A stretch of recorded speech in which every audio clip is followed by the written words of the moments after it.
Olá pessoal, tudo bem? Boa noite. Hoje estaremos iniciando mais uma live com o tema transtorno afetivo bipolar.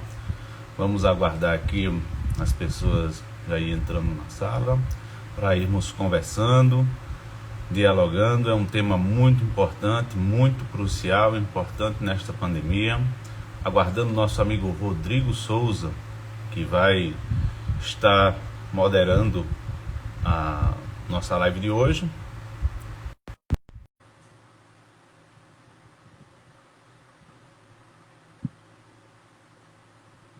Estamos aguardando nosso amigo Rodrigo Souza. Um abraço, doutor Irã. Boa noite, tudo bem? Boa noite, tudo bem, Rodrigo? Tudo na paz. Coisa boa, maravilhosa. Muito bem. Estou lhe ouvindo e também lhe vendo muito bem. O senhor está me vendo e ouvindo também? Tudo tranquilo até agora, Rodrigo.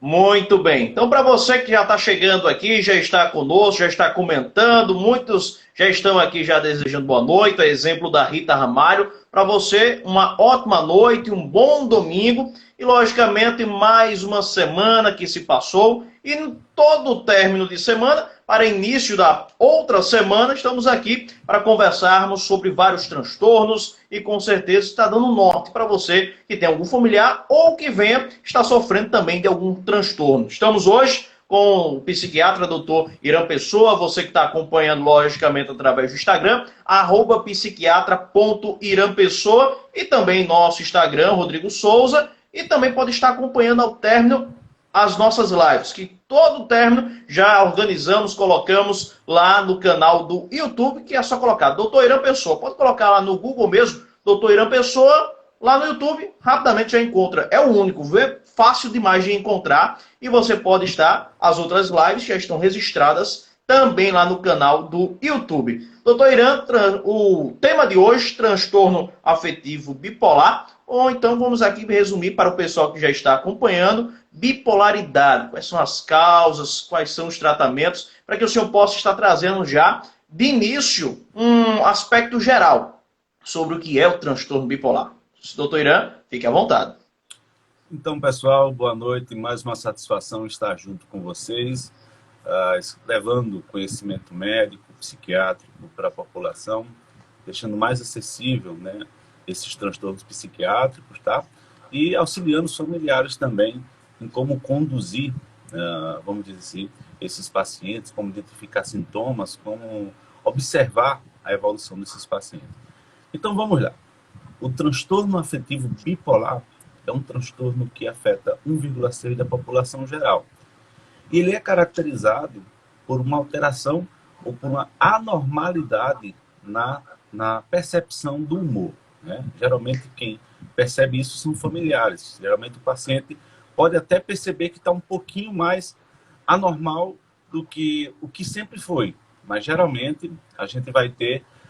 quem vai perceber esses aspectos são geralmente os familiares, amigos que estão mais próximos do paciente. Recorde que quando a gente fala de bipolaridade, a gente geralmente vai falar de humor muito elevado, tá certo? Ou humor muito triste. Então, vamos aqui caracterizar que o humor é elevado, vamos dizer expansivo, né? Ou até mesmo irritável, a gente vai caracterizar como mania e hipomania, né? A gente tem um conceito de mania totalmente errado. Geralmente o maníaco do parque, aquela questão toda. Então, desconstrua um pouco o conceito que vocês têm aí, tá certo? E vamos recordar de mania uma pessoa que está muito feliz. Mas muito feliz ao ponto de, por exemplo, chegar no meio de uma igreja e dizer para todo mundo que está muito feliz.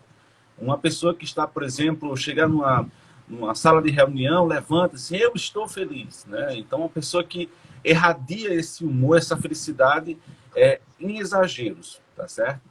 Então, isso a gente consegue identificar com mais facilidade. O humor irritável é um pouco complexo, porque assim, a gente que está de fora, geralmente a gente pergunta, será que a pessoa sempre foi assim? É irritada, enjoada, tal? Mas geralmente essas pessoas, num período muito curto, já recordo que a mania, o período de mania mais ou menos tem que ser mais de uma semana, com esse humor eufórico, elevado, expansivo. É uma pessoa que irradia o que ele está pensando naquele momento. Recorde que o humor são as emoções, são as percepções que as pessoas têm de seus sentimentos, né? É o que dá cor ao que a pessoa está pensando. Então, se a pessoa está muito feliz, muito feliz, muito feliz, ele vai, por exemplo, com uma roupa muito extravagante, com uma sensação de felicidade extrema, né?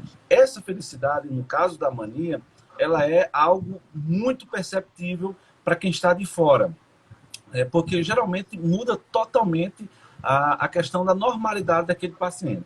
Imagina você aqui, observa nosso amigo Rodrigo, e na próxima live a gente observasse o Rodrigo, por exemplo, vestido de chacrinha, né, moderando a live. Então, é algo que você olha assim e diz, então, isso é anormal. Isso não é o comum da gente observar o comportamento daquela pessoa. Então, a mania em si, ela vai ser caracterizada por um humor elevado, expansível ou irritável, né? Então, essas três variantes, recordem bem, elevado, expansivo e irritável. Geralmente por mais de uma semana, tá certo? E que causa prejuízo. Então, esses pacientes, apesar que as pessoas que estão de fora observam que a mania é algo como alguém inusitado, por exemplo, vestido de palhaço ou alguma coisa parecida que apareceu do nada, mas assim, causa um prejuízo enorme ao paciente, tá? E essas características você vai identificar mais ou menos por algum dos aspectos que eu vou citar aqui, ao menos 3 que você vai observar. Então, na mania, tá certo? Então, nós vamos caracterizar aqui o grupo dos alegres, dos expansivos, dos que irradiam, os grupos, vamos dizer assim, dos chacrinhas do dia a dia, tá certo? Você vai observar primeiro no comportamento do sono desses pacientes. Eles não têm necessidade de sono. Enquanto você observa, por exemplo, em algumas outras patologias, que a insônia, por exemplo, o paciente amanhece cansado, exausto, abatido. Não. Na mania, o cara dorme 3 horas e ele se acorda virado no giraia.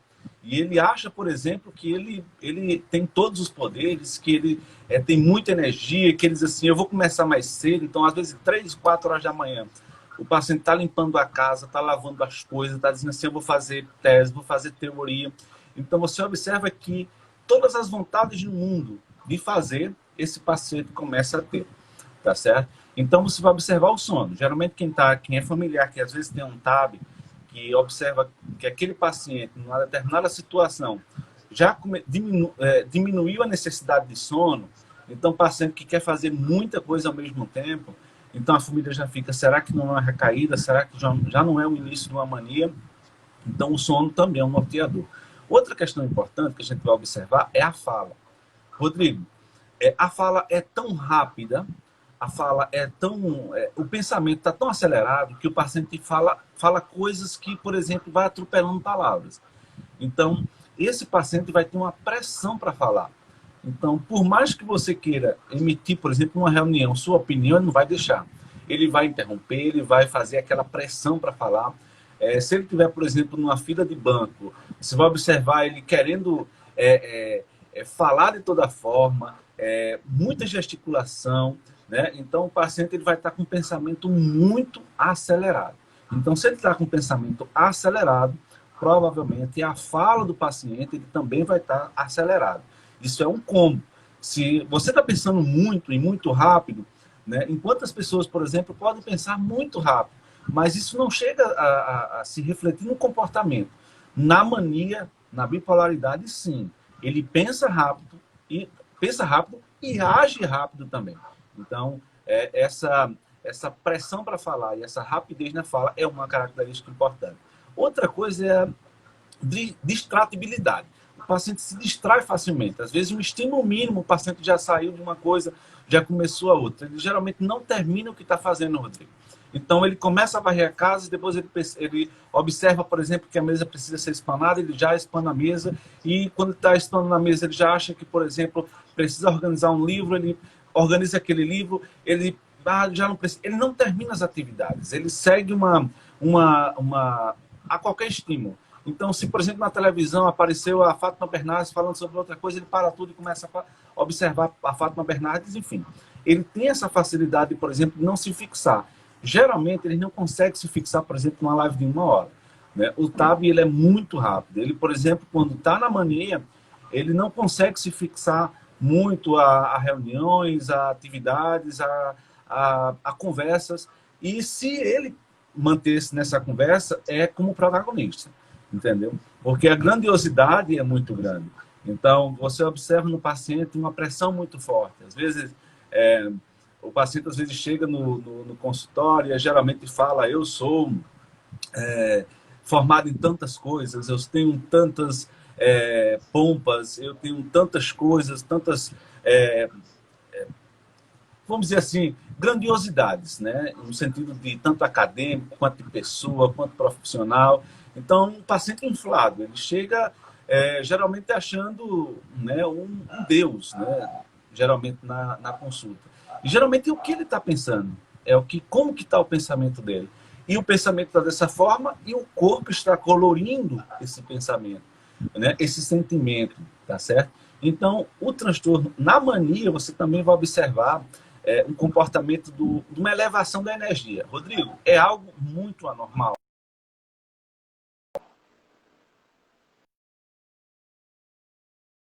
Aqui, tá certo? Mas Sim, voltou. Tudo na bem. mania é algo bem chamativo a energia. Então, o paciente tem uma agitação psicomotora muito grande, tá certo? É observar distante. Qualquer pessoa observa, às vezes a gente observa até mesmo na sala de espera, Rodrigo. Porque o paciente ele fica com uma energia ali, envolve todo mundo, começa a cantar uma música, bate palma. Então, esse aumento da energia ele é bem característico na mania que a gente chama bipolar. Então, quando a gente caracteriza essa sintomatologia que dura mais de uma semana, a gente categoriza a mania. A gente tem que recordar, pessoal, que para a gente caracterizar como mania, como a gente sempre falou aqui, é importante a gente tirar, por exemplo, o uso de substância.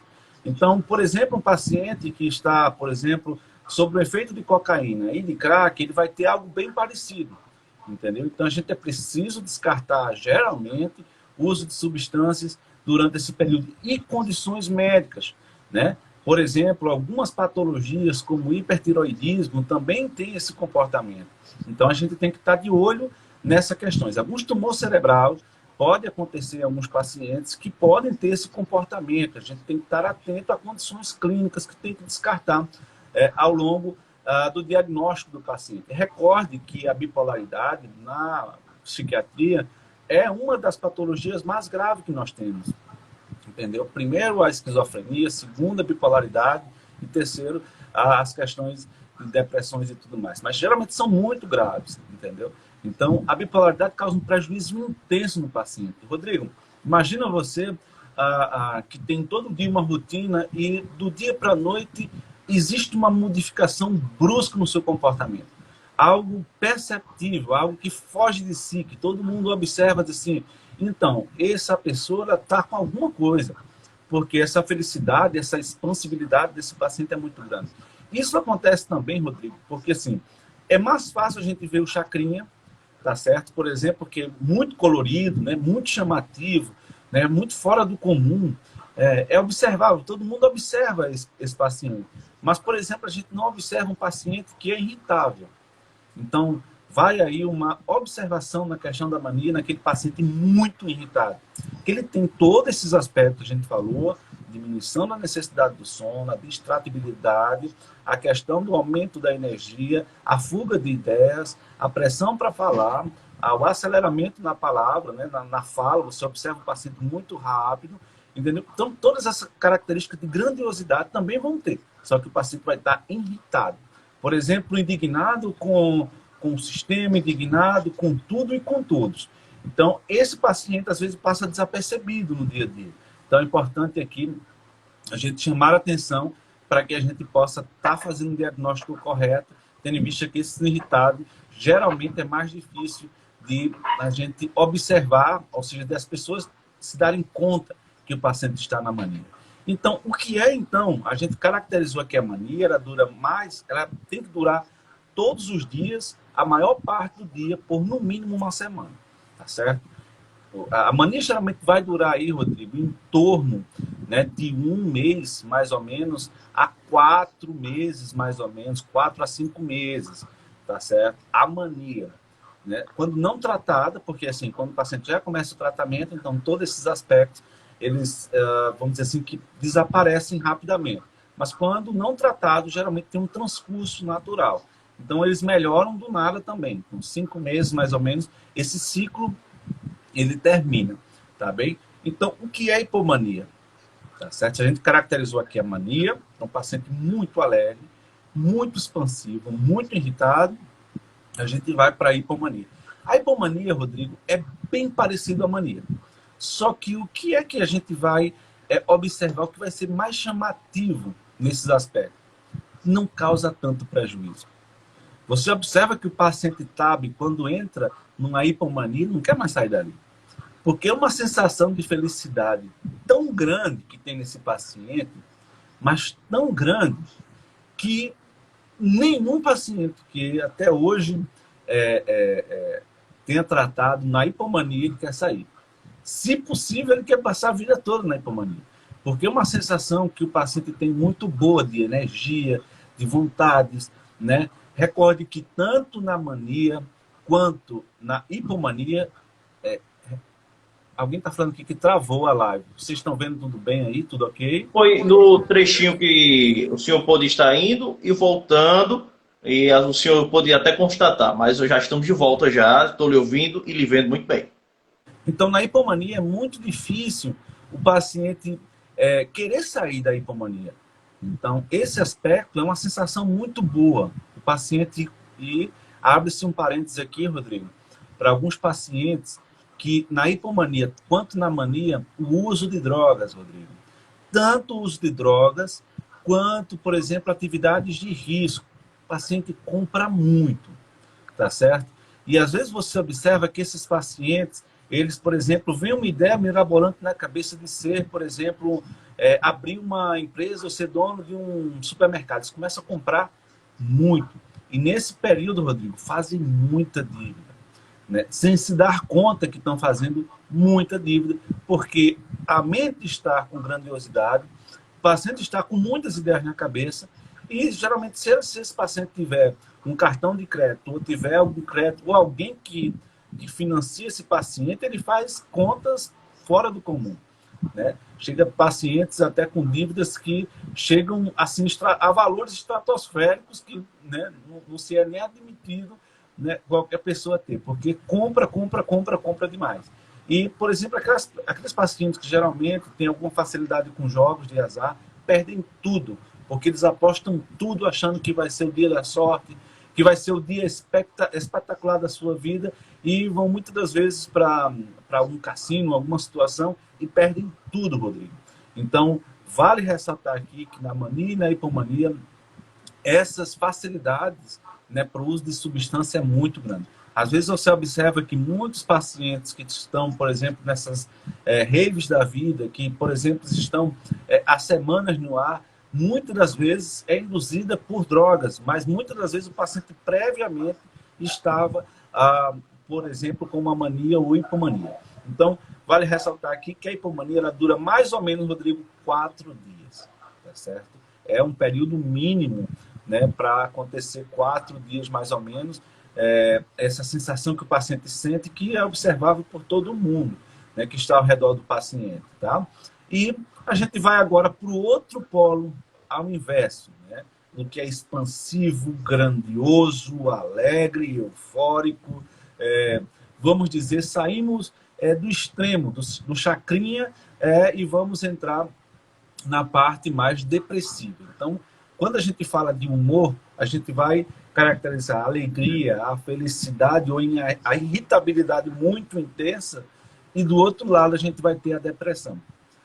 Todos os critérios da depressão aqui, Rodrigo, todos os critérios da depressão, eles compreendem o critério de depressão, tá certo?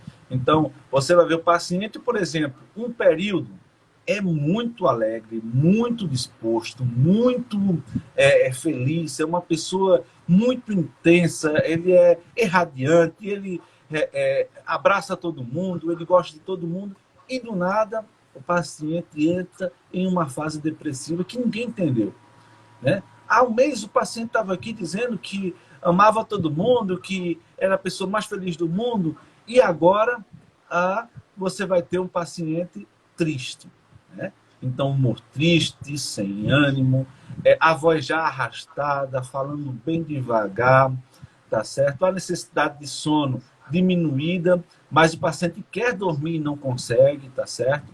Então, existe uma vontade do paciente em querer dormir e ele não consegue dormir, ou a hipersonia também pode acontecer, que é aumento do sono no paciente, a diminuição do apetite, a diminuição da motricidade, o paciente vem sentimento de culpa, né? Vale ressaltar aqui outro aspecto importante, Rodrigo, que é geralmente na depressão bipolar, que ocorre boa parte, geralmente, das tentativas de suicídio, né? E quando ocorre na mania e na hipomania, é geralmente no humor irritado, tá certo? Então, vale ressaltar aqui que, às vezes, o paciente faz uma compra 5 meses, fazendo dívidas. E quando ele chega, por exemplo, no próximo mês, ele entrou numa depressão. E aí ele começa a refletir tudo de ruim que ele fez.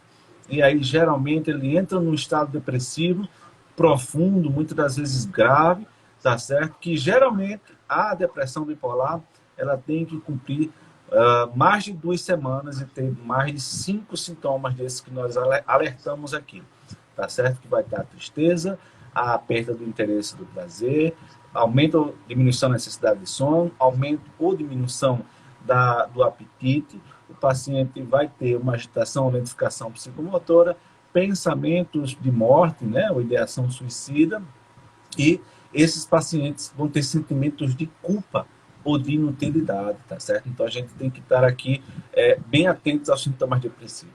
Então, tá bom, Rodrigo. Vamos aqui caracterizar a mania, caracterizamos a hipomania e caracterizamos aqui a depressão. O humor extremo, né, que nós estamos vendo na questão da bipolaridade. Então, a gente também divide na psiquiatria em 2 grupos. Por exemplo, os que fazem só mania, tá certo? Uhum. E uma vez por outra tem depressão, e outros que têm depressão, sabe aquela pessoa que você observou há 10 anos e a pessoa é do mesmo jeito, né? Pensamento negativo, paciente, pensamento de ruína, o paciente nunca sai daquele quadro depressivo, aquele mundo arrastado, aquela questão que o mundo não tem lógica, que não tem prazer, que não tem ânimo. Mas do nada, Rodrigo, ele surge com uma hipomania. Recorde que na depressão bipolar, quando o paciente ele é transtorno afetivo bipolar 2, a gente chama de mais depressivo, ele nunca vai fazer mania, Rodrigo. Ele vai fazer hipomania, tá certo? Porque a hipomania não causa tanto prejuízo. Então, um momento da vida, o paciente vai sentir-se com humor elevado, expansivo ou irritado. Mas, geralmente, ele não faz mania. Se ele fizer mania, geralmente a gente muda o diagnóstico do paciente, tá bom? Então, a gente fez aqui a classificação dos 2 e a gente vai falar aqui o que causa isso, né? Geralmente é porque o paciente quer, né? Essas situações é porque o paciente deseja ter esse quadro? Não. Existe um componente genético, Rodrigo, muito importante, né? Que é aquilo que a gente herda de nossos pais, de nossos avós e tudo mais. Então é preciso, é importante geralmente rastrear transtorno psiquiátrico na família. É preciso sempre estar atento a esses aspectos para o diagnóstico. Outra questão importante é observar a vivência do paciente. Às vezes um paciente que é exposto a muito estresse, a muita tensão, geralmente o paciente pode ser gatilho, tá certo? Para que tenha, por exemplo, ou desenvolva um transtorno afetivo bipolar, né? Teve, eu acho que uma psicóloga aqui que falou no grupo, a questão do uso de substâncias, tá? Como gatilho. De fato tá certo? E geralmente a gente espera 1 mês sem uso de substância para que a gente possa categorizar como bipolar, tá certo? Então a gente é um pouco mais criterioso, observa o paciente em 30 dias mais ou menos para que a gente possa de fato avaliar esse paciente e dizer que bipolaridade não é induzido por uso de substância, tá bom? E a gente sempre está observando nesses aspectos, Rodrigo, alguns fatores que a gente determina, né? O que é que acontece? A mesma fisiopatologia, Rodrigo, né? Envolve a serotonina, a dopamina, a noradrenalina, Não, esses três neurotransmissores sempre são os neurotransmissores bem presentes na psiquiatria e com uma boa justificativa. Recorde também a questão dos hormônios de tireoide que se observa.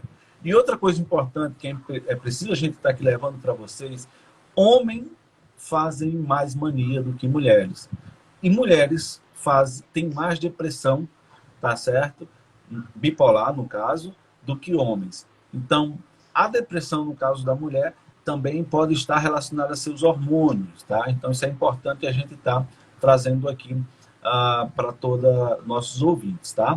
Então, de forma geral, a gente já conseguiu categorizar esse grupo, já conseguimos identificar esse grupo, tá? O que fazer com esses pacientes? Rodrigo, na mania é muito complexo.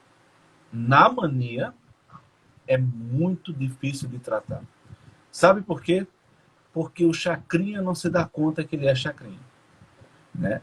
Então, por exemplo, o paciente não quer, muitas das vezes, nem sente que está fora do comum, tá certo? A crítica nesses pacientes estão prejudicados, né? É preciso um bom vínculo terapêutico com o paciente e trazer a realidade para o paciente para que ele possa entender que ele não está em sua normalidade e convencer a tomar a medicação.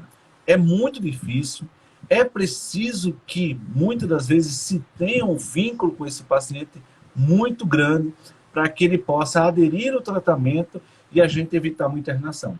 Mas, geralmente, quando existe um suporte familiar precário, quando, por exemplo, o suporte de amizade social precária, geralmente esses pacientes são internados na mania, tá certo? Então, vai aqui uma dica, cuidado com a depressão bipolar, com o paciente que diz que vai se suicidar, porque geralmente na depressão bipolar, onde também ocorre boa parte das tentativas de suicídio.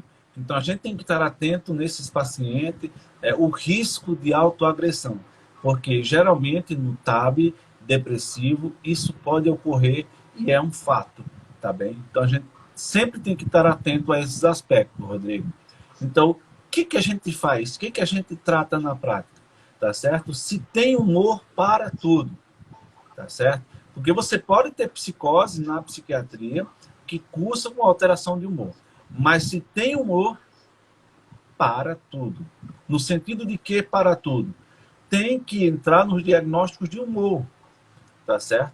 Porque geralmente a esquizofrenia, ele pode concomitar com o humor, mas são episódios pequenos, tá certo?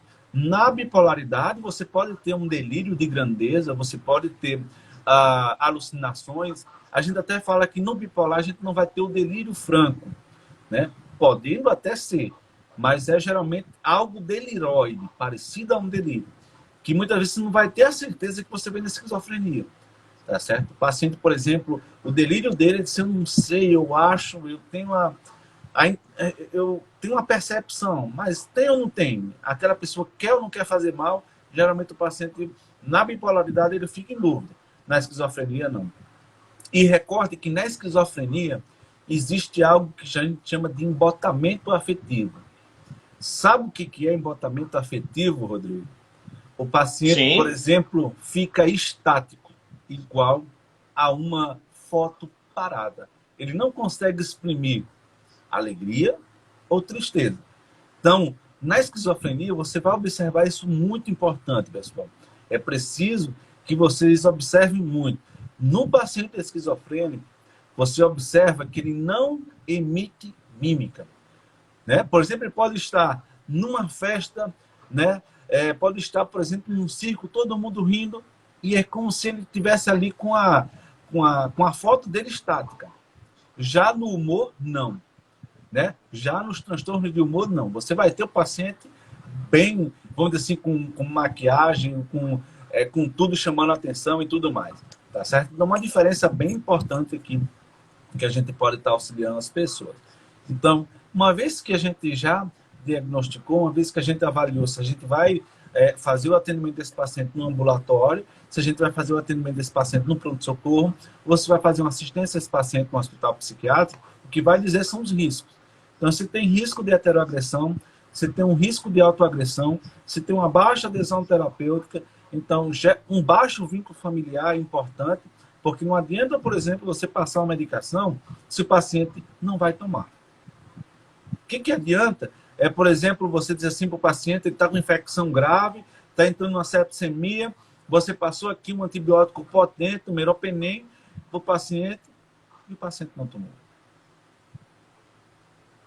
Isso vai acarretar aqui a vida do paciente.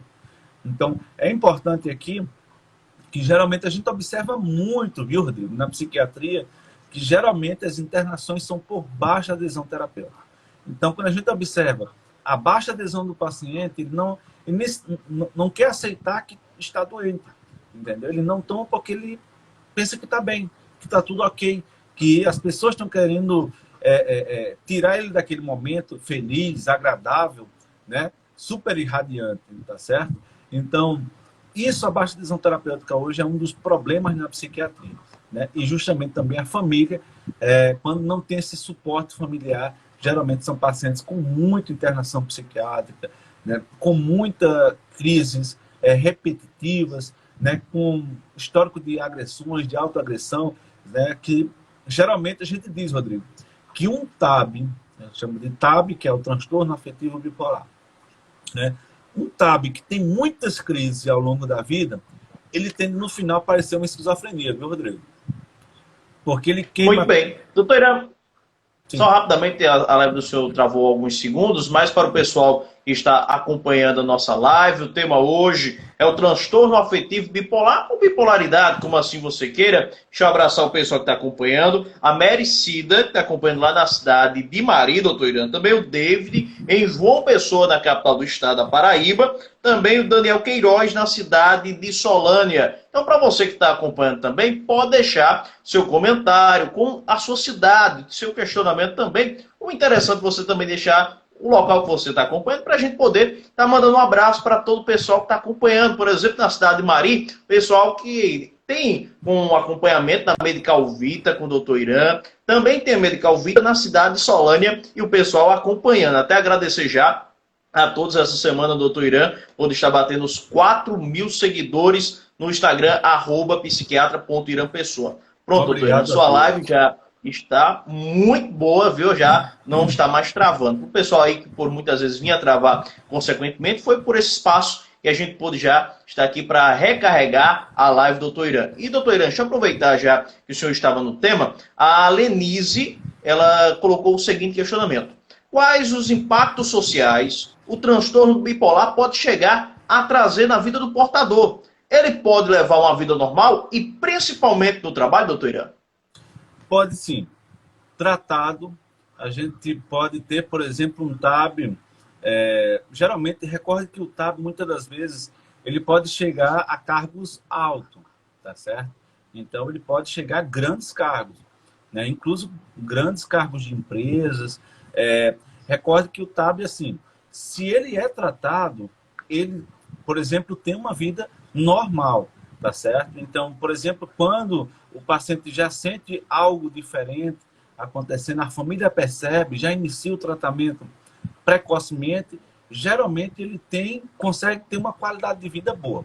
Não é fácil, é hoje um dos transtornos na psiquiatria que mais prejuízo causa em termos de dia a dia, tá certo? Porque o prejuízo familiar é muito grande, né? A Rosana Paulini falou aqui da infidelidade, tá certo? Mas no TAB, na mania, é uma pessoa com desejo, um libido fora do normal, entendeu? Então ele tem, por exemplo, na mania, múltiplos, mas é algo como 5, 6, 7, 8 relacionamentos, né? E você vê o TAB, às vezes o TAB ele fala quando está na mania, se tivesse uma fila, ele daria conta da fila, entendeu? Então é um prejuízo grande. Geralmente, nesse período, o paciente geralmente contrai HIV, DST, porque ele não se dá conta nem que ele precisa se proteger. Veja a situação que chega nesse paciente. Então, ele não se protege, é um paciente que geralmente a crítica está diminuída. Então, nem noção de doença ele consegue ter. Então, nesse período, geralmente é catastrófico, né? Tanto para o paciente, quanto para a família, quanto para a sociedade. Porque você viu uma pessoa com um comportamento determinado normal e do nada o paciente mudou completamente, né? Saiu da órbita do que é normal para aquele paciente. Porque você sempre observa um pouco a personalidade, tá certo? Cada um tem uma característica única. Então, quando você observa que aquilo fugiu totalmente da normalidade, é um importante espaço de pedir ajuda. Então, foi muito bem aqui falado por Rossana Paulino, que deixou aqui esses esclarecimentos com relação a isso. E a mesma votação, doutor Irã, sobre a questão que o senhor agora há pouco estava tratando, sobre o uso das drogas, o senhor citou, e foi a mesma que está citando também e comentando aqui na nossa live. Muito cuidado, porque assim, a junção de, por exemplo, sexo e droga na bipolaridade, e em especial na mania, porque você não vai observar essas características na depressão. Observem bem que você não observa na depressão, porque no paciente falta ânimo. Você vai observar, tá certo? Essas características quando o paciente está na mania ou na hipomania. Então, são duas características que a gente geralmente chama atenção. É preciso que a gente possa observar, tá certo? Essas características, é preciso que a gente possa identificar e, o mais importante, Rodrigo, buscar ajuda para esse paciente, tá certo? Porque ele sozinho, muitas das vezes, não vai. Na hipomania, ele não quer sair daquela situação nunca. E na mania, a crítica está totalmente prejudicada, tá certo? Então, nesses aspectos, a gente consegue aqui relatar. Recorde que assim, a bipolaridade ela tem um leque muito grande, tá certo? Um leque muito grande e tem alguns subtipos. Eu acho que aqui não é o momento da gente falar dos subtipos ciclotímicos, tá certo? O TAB misto, que aí é bem mais complexo de diagnosticar, porque eles conseguem fazer ao mesmo tempo mania e depressão. Os sintomas se cruzam, tá certo? Tanto no ciclotímico, tá certo? Que ele cicla muito rápido entre mania e depressão, tá certo? Hipomania e depressão, tá certo? Quanto em algumas situações, por exemplo, TAB misto, que você observa essas duas características cruzadas ao mesmo tempo. É muito complexo e é muito raro também o TAB misto, gente. Então, aqui a gente observa que o que a gente observa aqui são períodos, né? Períodos de tempo, tá certo? Com aquelas características. Por exemplo, 3, 4, 5 meses com muita euforia, com muita alegria, com muito entusiasmo. E a gente observa aqui 4 meses, por exemplo, com depressão, que o mundo não tem jeito, que já chegou tudo ao fim, né? Que nada tem lógica, que tudo está acabado, né? Que fez besteiras demais. E aí, geralmente, o prejuízo. Tá certo? A tentativa de suicídio geralmente são nesses períodos. E como eu estava te falando, Rodrigo, um TAB que ele não é tratado adequadamente, que ele não é acompanhado adequadamente, ao longo da vida, o paciente tende a demenciar, Rodrigo. Olha aqui o impacto que o TAB vai ter tanto na vida do paciente, tá certo? Então a gente vai aqui observar, pessoal, muito importante, que o que está muitas das vezes por trás de muitas coisas que vocês observam no dia a dia, às vezes tem um transtorno por trás. Que você tratando o transtorno, você não vai ver a sequela lá na frente. Então, é notório que na Cracolândia, em São Paulo, 30% de quem está, por exemplo, na Cracolândia, tem transtorno não tratado. Entendeu? Então, a gente tem que observar aqui que por trás de muitas das vezes de anormalidades das pessoas, tem transtornos por trás. Então é preciso, muitas das vezes, saber o período de identificar e saber o período de ter um acompanhamento, né? Nesse período, geralmente, de mania e hipomania. Tá bom, então como eu trato esses pacientes? Né? A gente chegou nessa fase aí de diagnóstico e tudo mais, já estamos quase bem próximo a encerrar nossa live. Eu acredito que tem mais ou menos 20 minutos, 15 minutos, tá certo? Isso, aproximadamente isso, doutor. E já, antes do senhor poder já está citando essa questão de como tratar o paciente. Deixa eu abraçar o pessoal que está acompanhando a nossa live, agradecer a todos, uma boa noite, um ótimo domingo. Também acompanha a nossa live, a Alessandra Valéria, que está na cidade de Cuité de Mamanguape, também a Wilma Gomes, na cidade de Sapé, a Fernanda Lima, em Bananeiras, Marcelo e a Maria Francisca, Dona Maria Francisca, lá em Campo Grande, Sobrado, a Neide em João Pessoa, a doutora Bernadette, também psicóloga, o Nóbrega, que é o Dé, da cidade de Belém, e a Neide, da cidade de Mari. Você já vai colocando também o nosso amigo Edilson, na cidade de Mari, você vai colocando também o local que você está acompanhando. São muitos comentários, a gente não vai poder falar de todos, o pessoal aqui com já muita saudade do senhor na cidade de Mari. O pessoal, lembrando, na Medical Vita, na cidade de Mari, você pode estar sempre conversando com o doutor Irã, podendo estar conversando e também se consultando, aproveitando a oportunidade nesse momento desse encontro na Medical Vita em Mari. Doutor Irã, agora o senhor poder estar dando essa continuidade. A Rosana Paulino, que está lá na cidade de Guarabira, onde amanhã logo cedo estarei lá na cidade de Guarabira. Doutor Irã, tratamento, como o senhor, como médico e psiquiatra, pode estar seguindo? Um abraço à nossa amiga Jovina, que sempre a gente está... Dona Jovina. Nossa assídua, nossa senhora assídua aqui, um abraço forte, né? Então, vamos lá. Tratamento de bipolar. Geralmente é com estabilizadores de humor, gente. Geralmente, o que nós tratamos hoje no dia a dia é com estabilizador de humor, tá certo? O paciente tem psicose, o paciente tem delírio, o paciente tem delírios de grandeza e tudo mais. Geralmente, a gente observa a necessidade de antipsicóticos que têm um potencial também de ser estabilizador de humor. Muitas das vezes, na prática, a gente coloca alguns medicamentos, alguns antipsicóticos que têm um potencial de estabilizar o humor.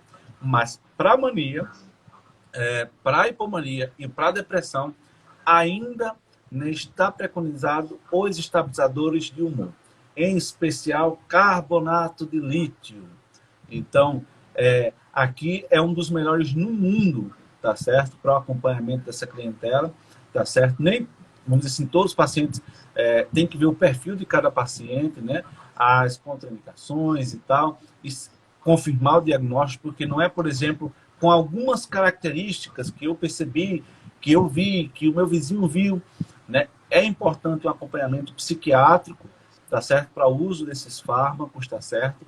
É muito importante esse acompanhamento, até mesmo para evitar a automedicação, recordar que a intoxicação do lítio geralmente é grave e muitas das vezes precisa de hemodiálise, tá certo?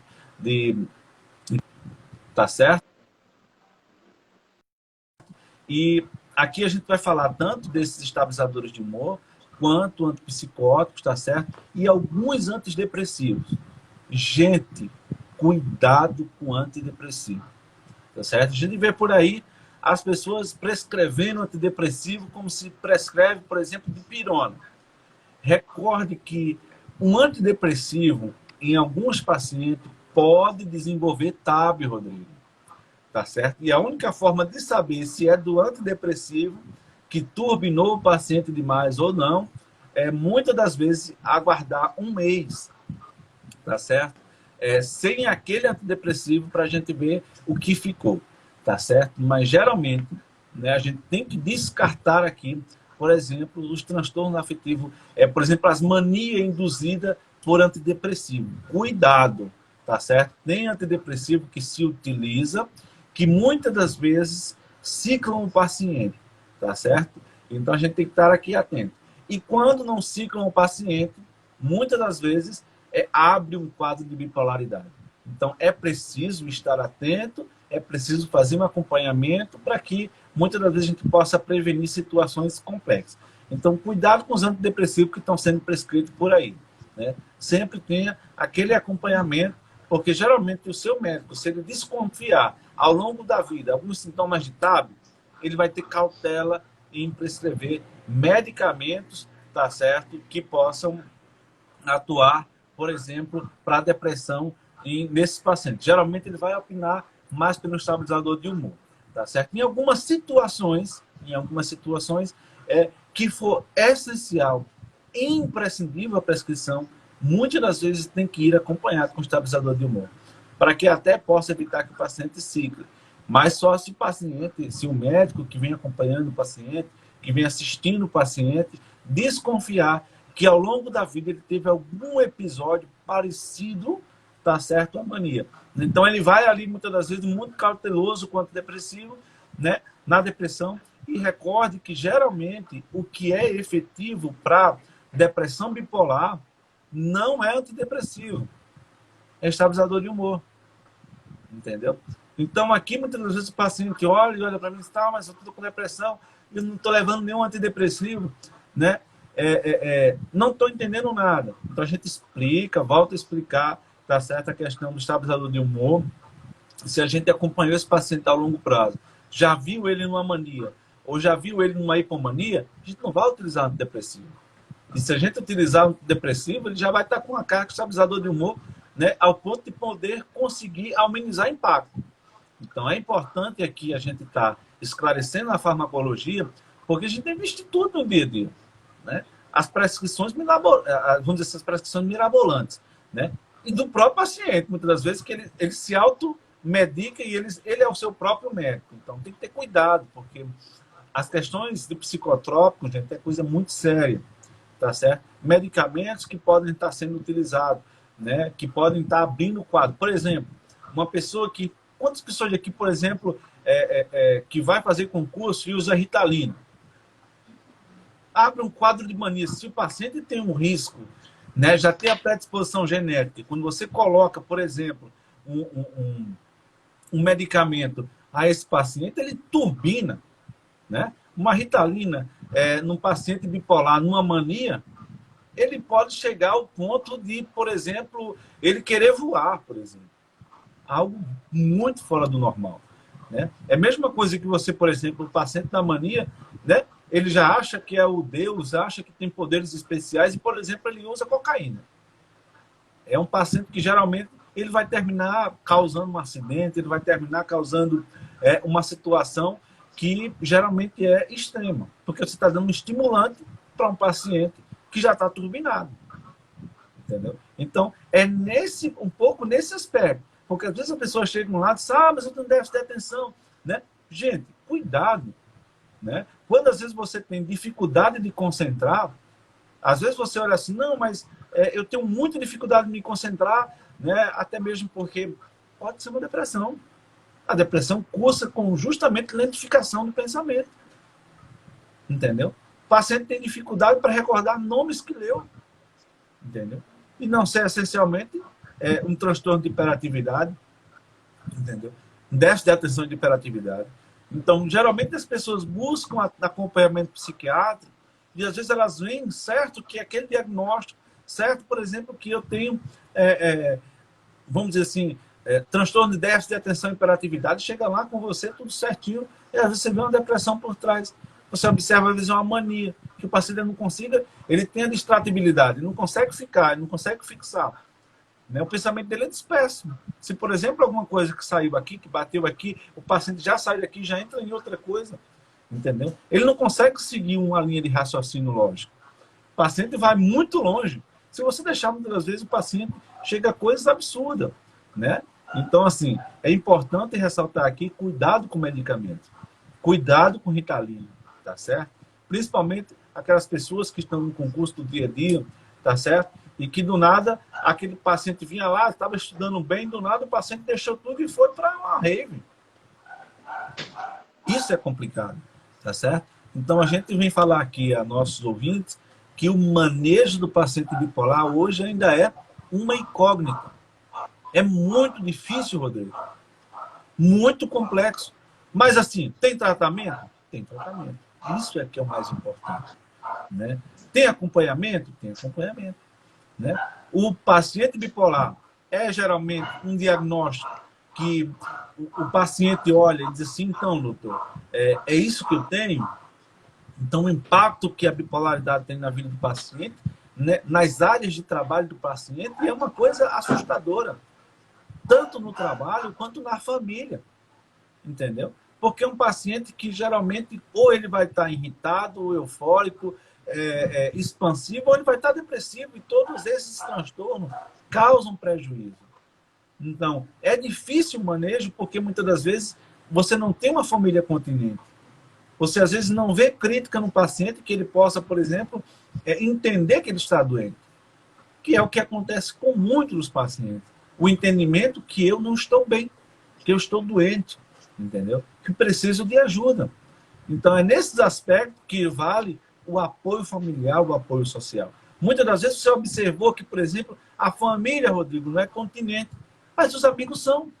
Então, se deve fazer um tratamento com esse paciente a partir dos amigos. Às vezes você vê um paciente que chega no consultório sozinho, que às vezes não tem uma família que está ali ao lado dele, mas você percebe que tem alguém, uma namorada, uma amiga, um amigo, uma pessoa próxima que, por exemplo, se dispõe a ajudar esse paciente. E é nesse aspecto que geralmente...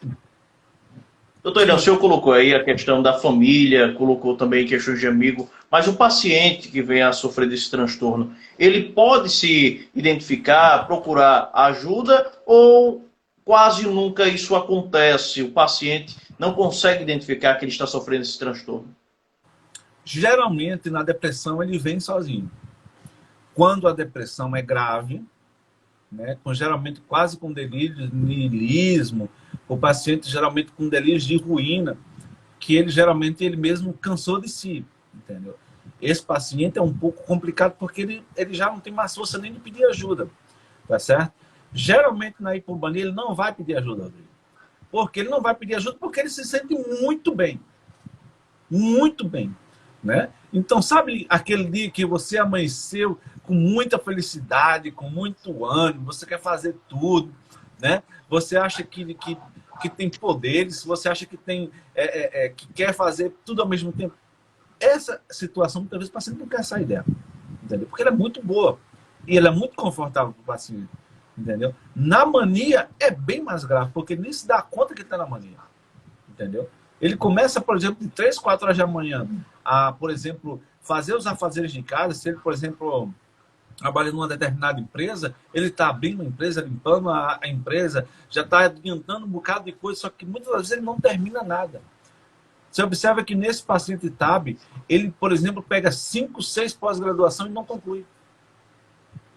Não conclui, Rodrigo. Então, assim, é tanta coisa que ele pega ao mesmo tempo, né, que o pensamento está tão acelerado, tão inflado, que ele pega tudo e, na verdade, não ficou com nada. Não concluiu nada. Então, por exemplo, uma POMPAS, o paciente fala assim, olha, eu já passei por 10 universidades, que já estudei na Inglaterra, na Espanha e tal. Você vai junto, né? E aí a pergunta que ela concluiu, né? Porque o TAB é justamente um prejuízo acadêmico, entendeu? Que é observado nessa clientela. Então, de forma geral, é muito difícil o paciente na mania se dar conta, Rodrigo. Se não valer da família, se não valer dos amigos que acharem estranho o comportamento daquela pessoa, aquele paciente só vai de mal a pior. Entendeu? Por exemplo, hoje, os acidentes que você vê do dia a dia. Né? Que, por exemplo, o paciente, por exemplo, na mania, ele, por exemplo, ele chega a 200 km por hora tranquilo. Como se ele estivesse andando a 100. Porque é o gás que ele tem. Entendeu? Muitas vezes até a pressa para chegar. Então, por exemplo, você vai ver hoje, boa parte dos que estão, por exemplo, na rua no dia a dia, né, que faz uma coisa, que faz outra, que já se entregaram geralmente às drogas, né, tem que observar o transtorno que tem por trás. Entendeu? Então, assim, o que eu observo hoje no dia a dia, que tem como a gente, por exemplo, o paciente ter crítica? Tem. Na mania? Bom, casos e casos, entendeu? Casos e casos. Mas não é uma regra geral, tá certo? Mas o que é mais comum a gente ver um prejuízo da crítica, né? Tanto na mania quanto com menos intensidade na hipomania. Geralmente na depressão grave a gente observa geralmente prejuízo da crítica. Isso é importante a gente aqui trazer para a população, e mais importante, estar aqui orientando as pessoas que, se vocês observarem familiares, amigos, com essas características que nós estamos relatando aqui, tá certo? Geralmente a gente sugere que busque ajuda, Rodrigo. Isso é muito importante, Rodrigo. Doutor Irã, já estamos já nos momentos finais de nossa live, já há poucos minutos nos separa do término. Abraçar a todos que puderem estar aqui comentando. Felizmente não vai ser possível estar mandando abraço para todo mundo. A gente queria aqui ter uma live de muitas horas, mas aí não seria possível, né? Mas abraçar o Irã Neto, está acompanhando, a Jaqueline, o Luiz Carlos, a Josélia, o Edilson, todo mundo colocou a cidade que está acompanhando. Um abraço também a Laena Araújo. Para você que está acompanhando, já nesses momentos finais, para a gente poder, até a pedidos aqui, o David, que é psicólogo, ele já disse, vamos colocar uma live parte 2 do transtorno de bipolaridade, para a gente continuar conversando. Pessoal, gostou por demais, doutor Irã, para que o senhor possa deixar a sua mensagem aqui, para a gente poder começar a semana muito bem, e encerrar a semana que passou, e também dando um recado para o pessoal que está passando por esse transtorno, ou familiares que tenham alguém ali ao redor que está cuidando de alguém com um transtorno de bipolaridade. Doutor Irã. Sempre relato aqui a todos os meus pacientes: amparo. Amparo familiar, amparo dos amigos, amparo das pessoas. Eu acredito que hoje o que nós temos na nossa sociedade é a falta de amparo. Amparo acadêmico, amparo de oportunidades, amparo de ajuda. Amparo é abrigo, gente. É muito importante para qualquer paciente psiquiátrico o amparo. O amparo de um seio, mesmo que seja de um seio social, quando falta a família. Mas esse amparo existe. Como dizia Charcot, é os laços que nos defendem, é os laços de amizade, é os laços sociais, os laços familiares que evitam o suicídio. Gente, não é fácil conviver com as frustrações. Não é fácil conviver com os desafios, né? Há um bipolar, ele gasta muito na mania, mas quando chega na depressão, todos esses gastos geralmente se transformam em tragédia. Então é importante que o paciente sempre esteja acompanhado. É importante que as pessoas possam se ajudar. Uma coisa que eu sempre digo, geralmente no TAB, ou alguma pessoa que tem depressão, ou alguma pessoa que tem, né, alguma situação ou condição que levou, por exemplo, a uma depressão, uma ansiedade, a um estresse agudo, um estresse pós-trauma, vale ressaltar que o que nos move são esses laços, são os amparos. Hoje nós estamos numa sociedade altamente que evita, né, que estigmatiza o paciente psiquiátrico. Que apesar que nós evoluímos tanto na farmacologia, que evoluímos tanto no manejo, no tratamento do paciente psiquiátrico, ainda existe muito tabu, ainda existe muita ignorância. Nesses 2 minutos agora que nos restam, quero dizer às pessoas que em situações difíceis, lute. Nunca desista. Acredite, tenha fé. Se levante sempre. Erra quem continua no erro, mas acerta quem consegue olhar adiante. Quem consegue fazer das ruínas, quem consegue extrair das ruínas um propósito para seguir vivendo, seguir lutando, seguir com a esperança. Como disse essa semana um paciente, mesmo que lá no fim do túnel, se ela estar lá, ela vai chegar até você. E ela vai poder te englobar, e ela vai poder te abraçar.